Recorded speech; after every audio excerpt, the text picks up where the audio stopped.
सुनील तटकरे, प्रफुल्ल पटेल स्वार्थासाठी कोणत्याही थराला जाऊ शकतात आणि तटकरे पटेल हे व्यावसायिक आहेत. स्वार्थासाठी दोघे कुठल्याही थराला जाऊ शकतात. अंबादास दानवे यांनी अशा प्रकारे घणाघाती टीका केली आहे तटकरे आणि प्रफुल्ल पटेल यांच्यावर. तर गेल्या काही तासांमध्ये राजकीय वातावरण बदललेलं आहे. राष्ट्रवादीमध्ये जे सध्या वातावरण आहे त्या संदर्भात अंबादास दानवे यांनी ही टीका केलेली आहे. तर यामध्ये सुनील तटकरे आणि प्रफुल्ल पटेल हे स्वार्थासाठी कुठल्याही थराला जाऊ शकतात असं अंबादास दानवे यांनी ही टीका केलेली आहे. दोघेही व्यावसायिक आहेत आणि त्यामुळे तटकरे आणि पटेल हे स्वार्थासाठी कुठल्याही थराला जाऊ शकतात असं अंबादास दानवे यांनी म्हटलंय. विषय आहे कोण नेता असणार, कोण अध्यक्ष असणार आणि कोण उपमुख्यमंत्री असणार.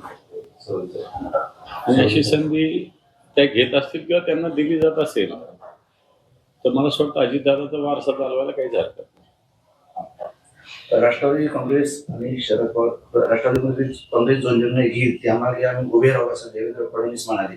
जो निर्णय घ्यायचा आहे तो राष्ट्रवादी पक्ष घेईल असे देवेंद्र फडणवीस म्हणाले. बरोबर आहे ना. त्याच्यात काय देवेंद्र फडणवीस त्याच्यात काय करणार. शेवटी राष्ट्रवादी काँग्रेस त्यांचे जे आमदार आहेत सगळे 40 काय हे सगळे मिळून जो निर्णय घेईल तोच सरकारमध्ये असेल किंवा भारतीय जनता पार्टीला असेल किंवा सरकारला असेल तो मानावं लागेल. भारतीय जनता पार्टी थोडी सांगू शकते की याला नेता करा, त्याला नेता करा. हे काय भारतीय जनता पार्टी सांगण्याचा भारतीय जनता पार्टीला कोणताच नैतिक अधिकार राहणार नाही. कारण देवेंद्रजी बोलले ते काही चूक बोलले असं मला नाही वाटत. राष्ट्रवादी काँग्रेस आणि शरद पवारांच्या पक्षात सुप्त संघर्षाची नांदी देखील पाहायला मिळते. शरद पवारांच्या पक्षातून विलीनीकरणासाठी आग्रह आहे तर राष्ट्रवादीने मात्र राष्ट्रीय अध्यक्ष आणि उपमुख्यमंत्री ठरवण्याचे प्राधान्य दिले. दोन परिवार पण येते, जसे दोन पक्ष आहेत तसे परिवार पण आहेत. कारण आपण त्याच्यात काही बोलणं आताच्या घडीला, कारण अजितदादा गेल्यामुळं आपण अजूनही दुःखाच्याच छायेत आहोत. त्यामुळे आत्ताच फार राजकीय इच्छा आणि इच्छेचे प्रश्नावर मत व्यक्त करणं कोणीही वाटतं फार योग्य होणार नाही. थोडा काळ जाऊ द्यावा, काळच याला उत्तर देत राहील असं मला वाटतं. शरद पवार असं म्हणाले की दोन्ही राष्ट्रवादी 12 तारखेला एकत्र येणार होते. त्यासाठी अजित पवार आणि जयंत पाटील ही चर्चा करत होते.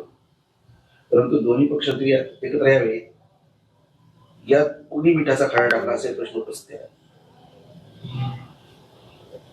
कोणी एकत्र येत असेल तर त्याला कोणी विरोध करायचं काही कारण नाही. ज्याच्या त्याचा तो विचाराचा प्रश्न असतो. आणि जर दोन आपल्याकडे काय मिया राजी तो क्या करेगा काळजी आपल्याकडे अशी म्हण आहे. त्यामुळे दोन्ही एकत्र येत असेल तर कोणाच्या मिठाच्या खड्याला कोणता अर्थ राहणार आहे. सर्वात महत्वाचं म्हणजे शरद पवार असं म्हटले की सुनेत्रा पवार शपथ घेणार हे त्यांना माहीत नव्हतं. तो त्यांच्या पक्षाचा निर्णय आहे.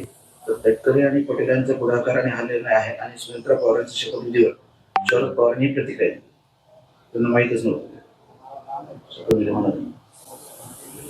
तटकरे आणि पटेल हे दोन लोक महाराष्ट्राला चांगल्या पद्धतीनं माहिती आहे.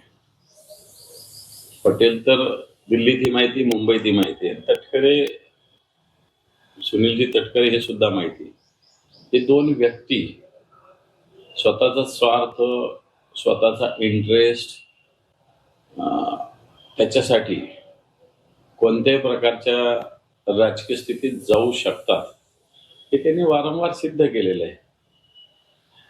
त्याच्यामुळं अंबादास दानवे यांनी ही घणाघाती टीका केलेली आहे.